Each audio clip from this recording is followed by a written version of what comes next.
travel all over the world promoting the Robert Mondavi and good cooking and good living. And I would say you're supporting it in a big way. And she said, well, I don't want to talk about this. And she got up and left.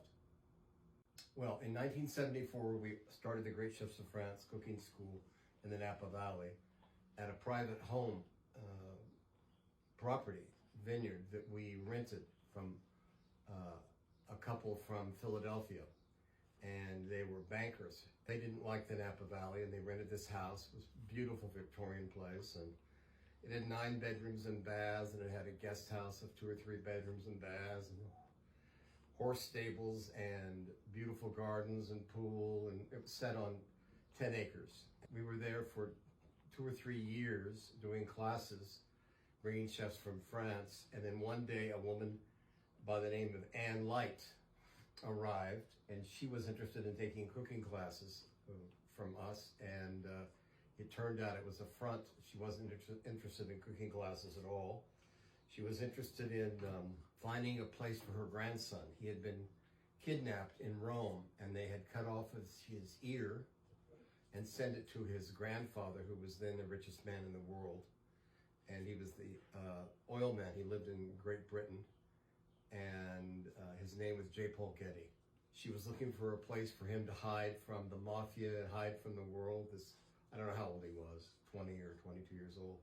So to make a long story short, she went to this banking family in Philadelphia and offered a lot of money to buy this house, and we were evicted, and we had lost our property in the Napa Valley.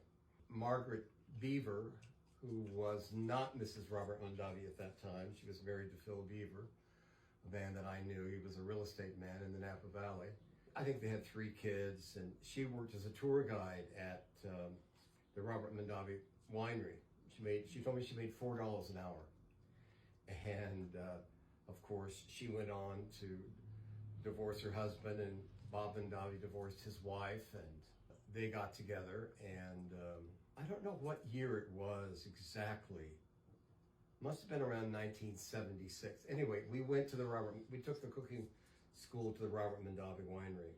And the way it happened is that we were in France with Simca at Bromophone in the summer, and she called and said, I'd like to come and visit you.